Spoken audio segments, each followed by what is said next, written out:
itulah jalan. Cuma nggak dipotong.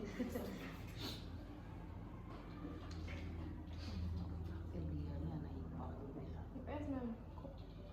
Tidak ketemu juga ya. Apa? Tidak ketemu. Kelas aku IPS. Sekelas Toboy kan Bagas.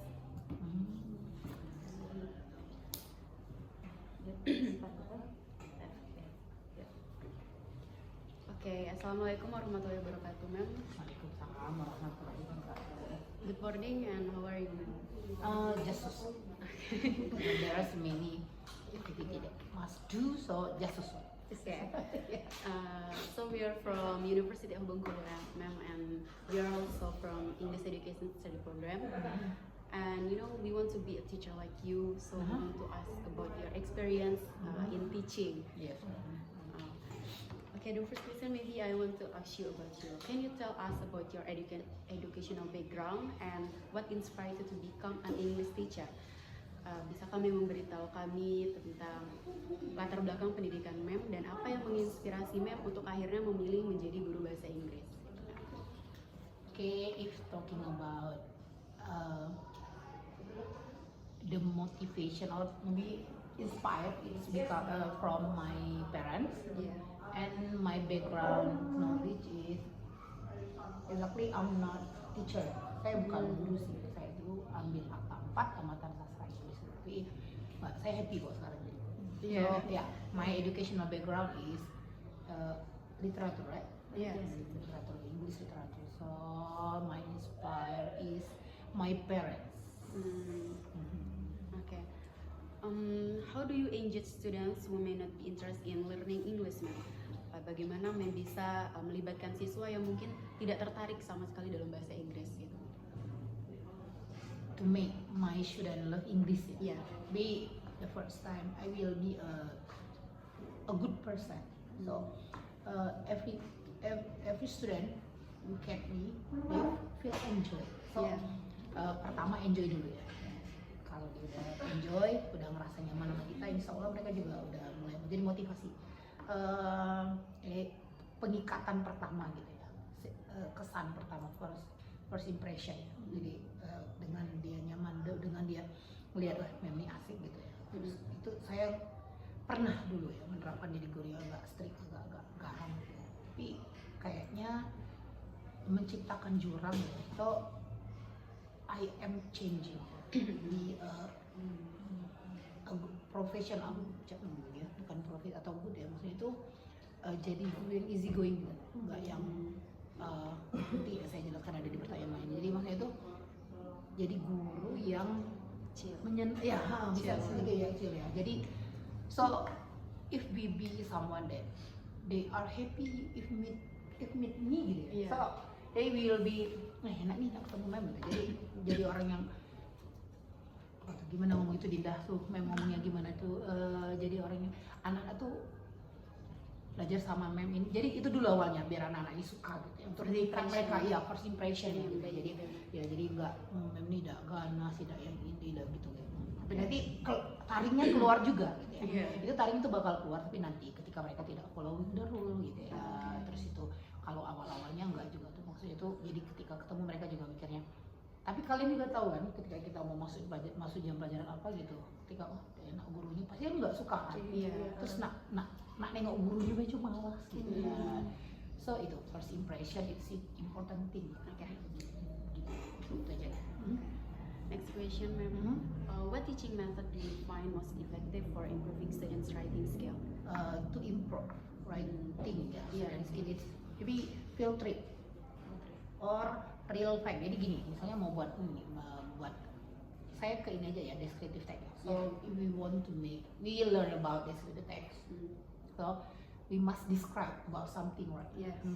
So I ask my student to look at or to analyze the real object that they will describe.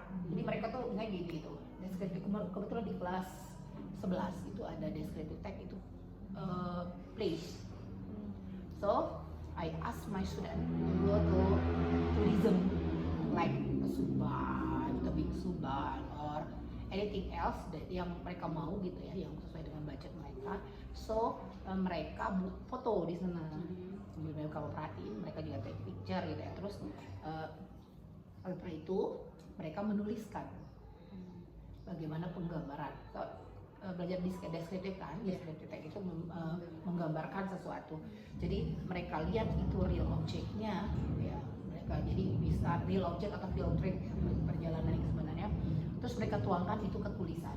Jadi mereka imagine-nya itu kalau saya itu improving writing skill-nya pakai real object, field trip. Okay, next ma'am, how do you incorporate the technology into your English lesson?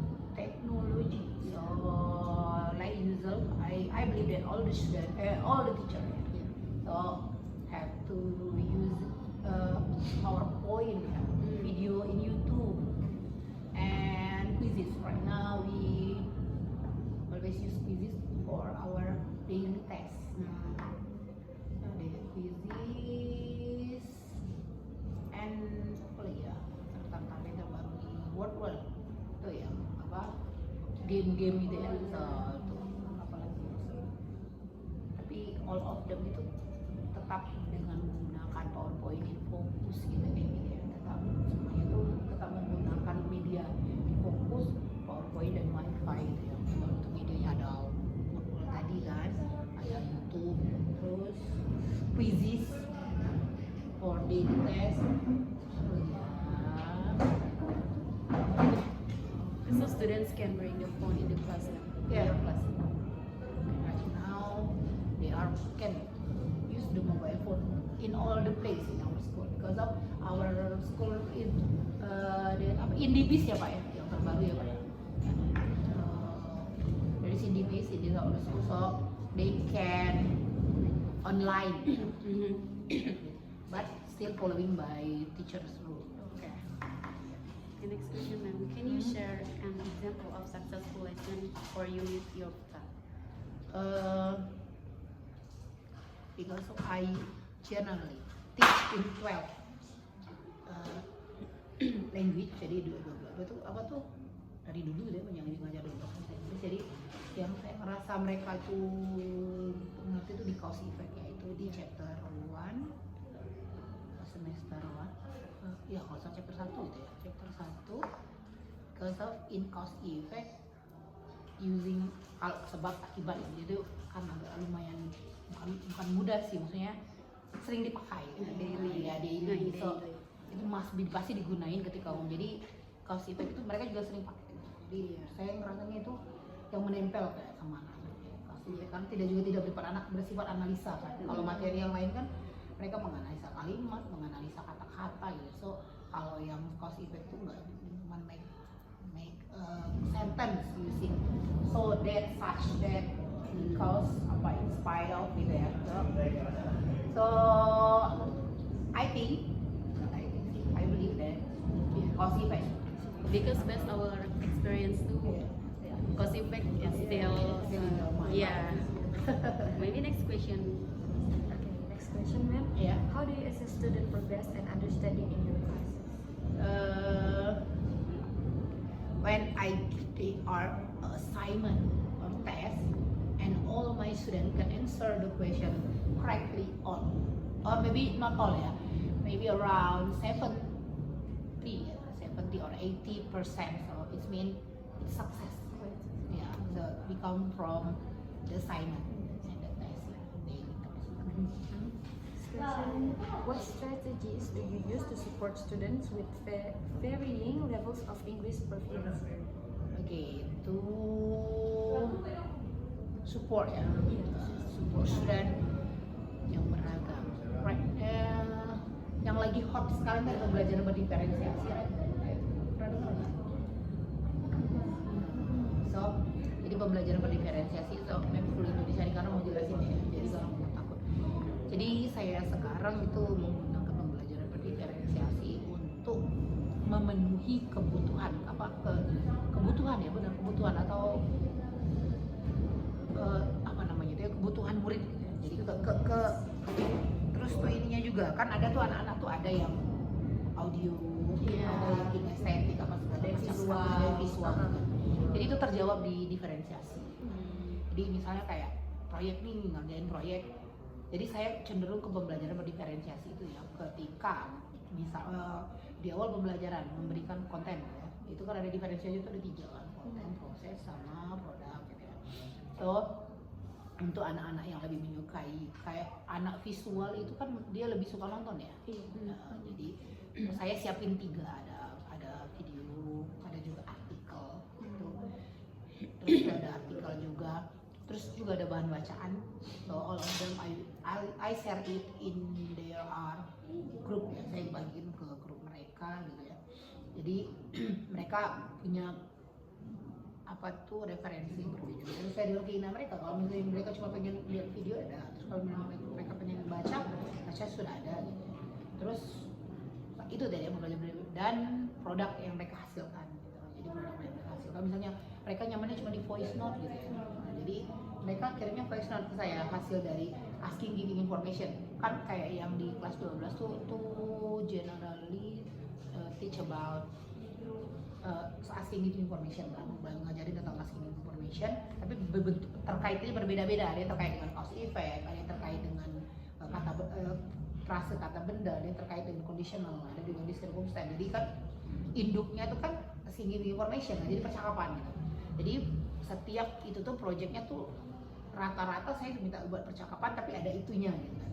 Jadi ketika anak diminta produknya, ya itu ada kenyamanan mereka gitu. Kalau anak yang sukanya dia maunya ngomong aja, dia pakai voice note. Kalau yang maunya play, mau buat drama gitu ya, so mereka buat drama, percakapan langsung gitu. Atau yang mau video gitu ya, yang suka buat mereka pakai video. Tapi kadang-kadang juga ada sih anak yang memang kayaknya saya mau baca aja, ya saya kasih juga kesempatan, oke nggak apa-apa baca. Jadi intinya pembelajaran berdiferensiasi saya gunakan ya. Next question, how do you encourage critical thinking and discussion in your classroom? Critical thinking in discussion. So I believe that all of you know PBL and PJBL, problem based learning and project based learning, right? Sintak ya, sintak di model-model pembelajaran itu di awalnya kan anak diorientasi dengan masalah ya, ya kan? Jadi diawali dengan masalah, mereka mencari sendiri dengan kerja kelompok gitu kan? Udah sampai situ belum kan? Udah kan? Nah, jadi mereka tuh diorientasi atau dikenalkan dulu awalnya dengan masalah. Di situ saya critical thinkingnya di situ. Anak dikasih dulu video, awalnya kan dikasih video dulu, sudah nonton. Ini apa sih percakapan? Kalau saya biasanya percakapan dulu tanpa ada tuntunan apapun. Apa tuh nak percakapan tentang apa itu mem? Ada nggak sih di Indonesia ada mem? Terus baru digali lagi. Terus lagi itu next baru video lagi, video pembelajarannya. Habis itu mereka menggali, baru mereka kerja berkelompok, dikelompokin, ditampilkanlah video yang memang materi hari itu. Terus mereka berdiskusi dengan itu. Oh itulah pokoknya PBL dan PJBL ya, itu critical thinking and discussion ya. What role do you believe literature plays in developing language skills? Literature.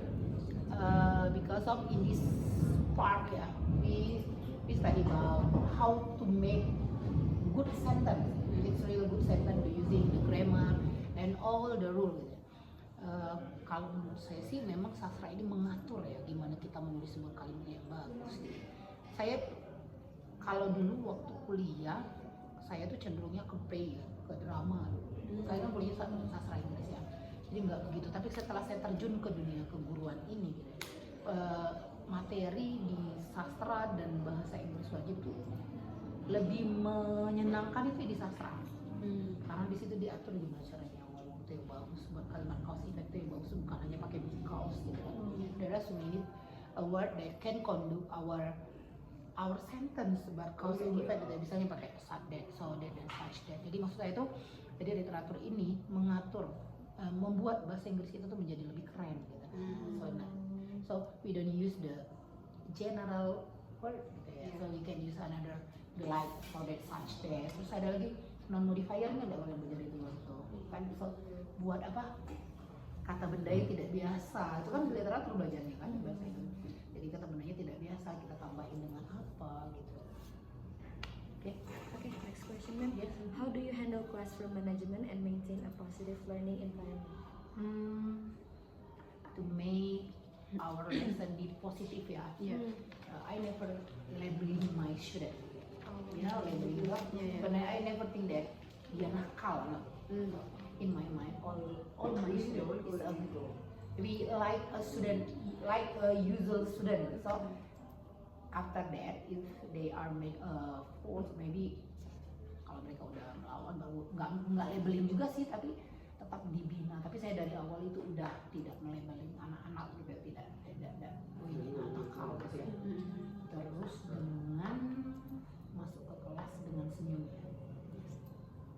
ternyata itu kekuatan memang gitu ya. Jadi ya kekuatan ketika masuk kelas penuh dengan tekanan gitu ya. So, jadi biar jadi positif kan harus gurunya positif kan, anak-anaknya soalnya positif gitu. Jadi tidak terus ada dulu kalau suka merajuk gitu, saya nggak jadi guru-guru yang merajuk gitu. Intinya udah suka saya yang keluar dari kelas gitu, nggak pernah, kalian tahu itu kan.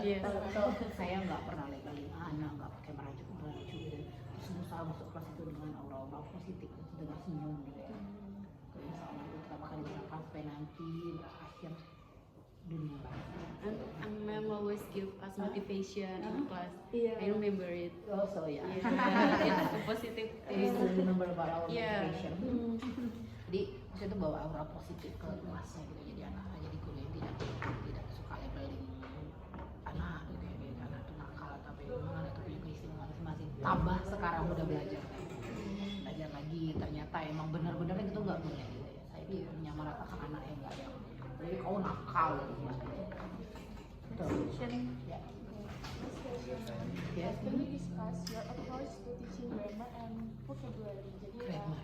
jelaskan pendekatan yang menggunakan Mengajar grammar. So if we are talking about grammar, if I teaching about grammar, it's better if use a real action. Jadi misalnya gini, kita kalau mau ngomong ini satu hal yang sudah kita lakukan kemarin, terus langsung dijawab itu rasanya Rosa sama Dinda juga ingatkan. Tapi yang dilakukan kemarin itu pakainya pas. Terus saya tuh lebih ke kalau grammar ingat perubahannya nak. So ingat aja, nggak usah ingat namanya. Pokoknya kalau sudah dikerjain pakai kata kerja bentuk kedua gitu. Terus kalau misalnya sudah dikerjakan itu pakai kata kerja bentuk ketiga tambah had gitu. Itu saya ajarin perubahan bentuknya gitu ya. Nggak sibuk dengan penjelasan gini. Pokoknya nak kalau kalian mau ngomongin sudah dikerjakan, ingat aja have itu gitu. Nggak. Saya cenderung nggak yang kalau grammar ya, if you are talking about grammar. So there are so many explaining about grammar. It will make our student dizzy and lazy because of that. So jadi makanya berpikirnya susah nih gitu. Saya tuh mau membawa mereka bahasa Inggris itu dan saya always say to my student, English is living, saya bilang kan. Jadi ketika hidup kita menggunakannya, insya Allah itu nempel, iya kan? Ada ngomong sama di luar. So gunakan itu terus gitu. Jadi itu. Terus satu lagi yang vocabulary, saya suka juga pakai TPR ya, totally physical response. Jadi saya kayak dipraktekin langsung untuk menambahin ya. Itu jalan, yuk kalau kalian deskripsikan kamu sekarang ya anak kelas 10 itu lumayan kemampuannya yang harus kita memang gembleng bener gitu ya. So mereka tegak, mereka apa yang dikerjain, teman-teman sekelasnya yang menebak gitu ya. Wah apa ini siapa gitu. Karena emang mereka mungkin saya nggak tahu, untuk mereka tidak termotivasi atau mereka nggak ngerti kenapa mereka belajar bahasa Inggris dari SMP, itu kan artinya mereka harus menguasai kan. Jadi itu gitu. Jadi saya pakai tadi ya mengajarkan perubahan katanya aja, tidak dengan penjelasan yang complicated yang mereka buat mereka pusing. Jadi mereka tuh udah segitunya grammar gitu ya, gitu kalau grammar kan. Karena kalau dalam SMA ukurannya paling itulah kan, past, present, perfect, future, itulah menurut mem sih continuous lah palingnya. Jadi paling jarang, paling sering itu yang keluar. Kayak di conditional juga keluar cuma itu aja gitu ya. Terus sama TPR ya, langsung dipraktekin gitu. Apa tuh ngomongnya apa gitu. Pokoknya belajar untuk anak menyukai bahasa Inggris itu dengan tidak membuat mereka menjadi dengan penjelasan yang rumit, dengan itu dengan muka yang garang gitu kan juga. Untuk berusaha mereka menyukai dan merindukan kita ya. Okay,